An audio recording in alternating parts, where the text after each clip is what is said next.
Hey, it's Michelle. So, this week is the official start of our intensive hospital clerkship. Together with me is Ate Michelle, Patty, Jomar, and Jessa V. For our first rotation, we were assigned at the Pediatrics department. Because of the pandemic, we have to apply the limited face-to-face setup, so our clerkship would be divided into two parts. The part 1 would be remote or online, then the part 2 would be the face-to-face hospital clerkship. Monday, we had our orientation. So basically, for the whole online part, we will be given a case individually with history and physical exam, laboratories, or imaging studies provided.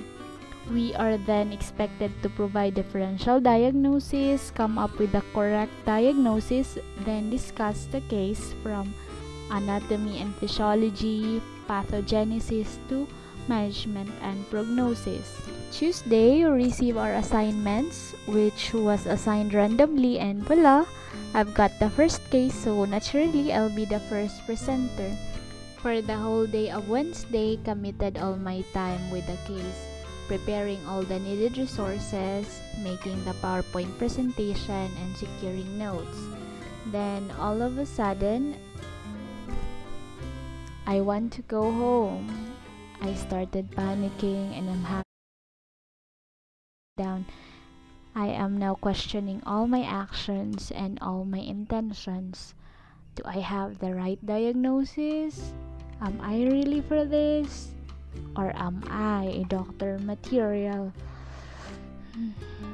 Can't go on with this thought. I have to stop to collect myself and work again. Can't start crying again just like last night.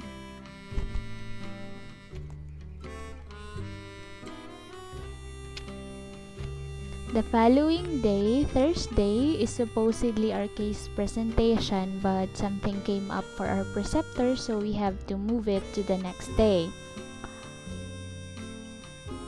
So since I'm up and about early, we've decided to hunt for a new boarding house for our hospital rotations.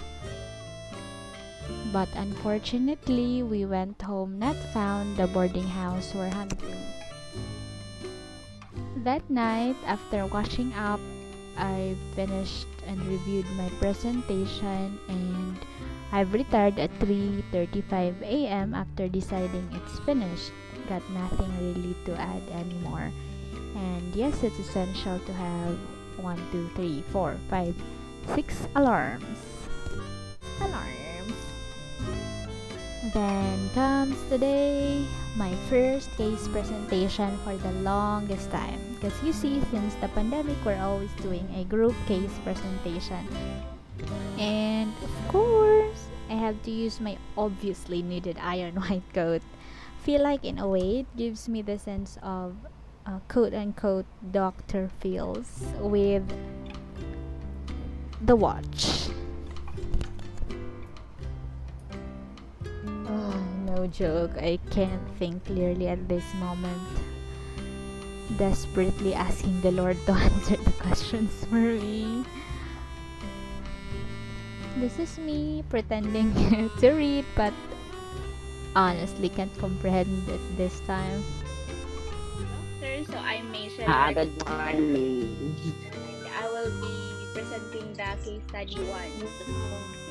A 9-year-old male from Southern Leyte who came in for consultation with chief complaint of coke-colored urine.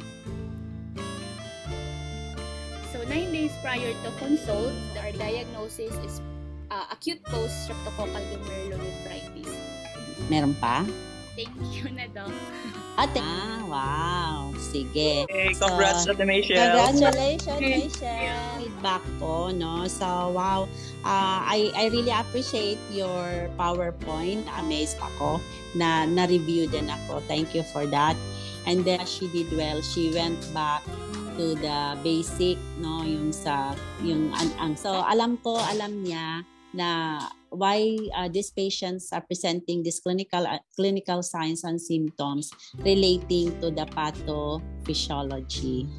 Siguro kung bibigyan tayo ng hands-on na case na katulad dito, we will not forget the discussion of Michelle. You did very well. Maganda talaga yung PowerPoint mo. Recorded naman yun. Ibigay mo sa akin. And last activity for this week is lecture about adolescent health. And just like that, week 1 done. For this week, my note to self is it's okay to be scared and not face everything head on. You take a moment to step back and bow down, cry if you need to. And don't forget to pray, then go girl!